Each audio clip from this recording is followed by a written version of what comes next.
স্বার্থের কারণে কাছের মানুষের কাছ থেকে দূরে যাওয়াটা ঠিক না। গল্পটার আবেগ হচ্ছে বন্ধুত্ব, সম্পর্ক। বন্ধুত্ব এবং সম্পর্ক এই জিনিসগুলো খুব গাঢ়। আমরা আমাদের জীবনে অনেক ধরনের ভুল করি, তার মধ্যে প্রথম ভুলটা থাকে যে আমরা বেটার চয়েস, এইটা থেকে ওইটা বেটার, সেটা থেকে সেটা বেটার, বা বেটার অপশন সবসময় আমরা লাইফে খুঁজি। তো বেটার অপশন খুঁজতে গিয়ে দেখা যায় যে আমরা আমাদের জীবনের কাছের মানুষদেরকে হারিয়ে ফেলি। সো এই ধরনের ভুল না করি, কাছের মানুষকে কাছে রাখাই ভালো। স্বার্থের কারণে কাছের মানুষের কাছ থেকে দূরে যাওয়াটা ঠিক না। মজার ব্যাপার হচ্ছে এই নাটকের কাস্টিংটা একটু আমার অন্যান্য কাস্টিং থেকে একটু অন্যরকম। সাদ সালমিন নাওভি, সাথে আছেন সাদমিনা বিনতে নোমান, তার সাথে আছেন তাইবা রহমান ঐশী, আরেকটা ছেলে আছেন শওকত শোভন। এই 4টা ছেলে মেয়ের গল্প।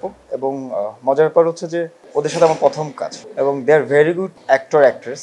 দে are educated, they are knows that how to play her, ওর ক্যারেক্টারটা কীভাবে প্লে করতে হবে ওরা সেটা বুঝে, জানতে চায়, বুঝতে চায়। এটাই সবচেয়ে ভালো লাগে, প্রথম ভালো লাগে এখান থেকে। তো এখনকার যেই রাইজিং ছেলেমেয়েগুলো আসতেছে, সো ওরা খুব এডুকেটেড।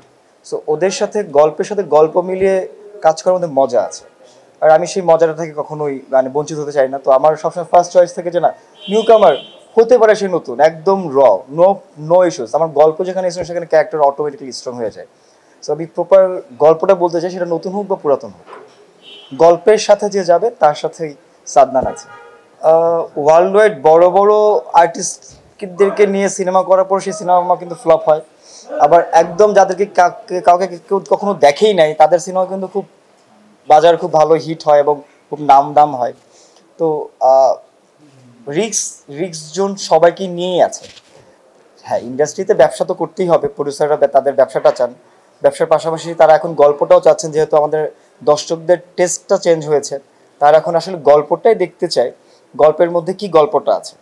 তো সেখানে আসলে রিক্স জোনটা একটু কম, কারণ দর্শক যাকে চুজ যখন করবে সে তখনই দর্শকের কাছে জনপ্রিয়তাটা পাবে। আমার কাছে অভিনয়, একজন আর্টিস্ট মানে সে হচ্ছে অভিনেত্রী বা অভিনেতা, তো তার মধ্যে অভিনয়টা থাকতে হবে। আর আমরা অ্যাজ এ হিউম্যান বিংস বাইব্রন অভিনয় করে বেঁচে আছি, অভিনয়টাই করছি, যেটা আমরা ক্যামেরার বাইরে করছি।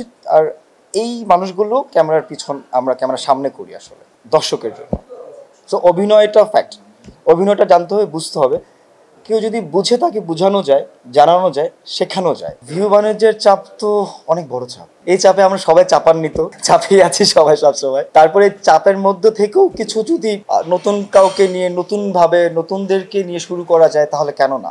দর্শকদেরকে বলবো আপনারা অনেক বাংলা নাটক দেখুন, বাংলা নাটকের সাথেই থাকুন। আর এই গল্পটা আমাদের সবার গল্প, গল্পের সাথেই গল্প হোক। সামনে আরো বেশ কিছু কাজ আসার কথাবার্তা হয়ে আছে, প্ল্যানিং হচ্ছে, শিডিউলও করা আছে। বাকিটা ওয়ান বাই ওয়ান দেখা যাক কি হয়। নামগুলো না বলি, কারা বাকি সেটাও না বলি, এখন বলবো তখন হবে না, যখন হবে তখন সবাই দেখবে।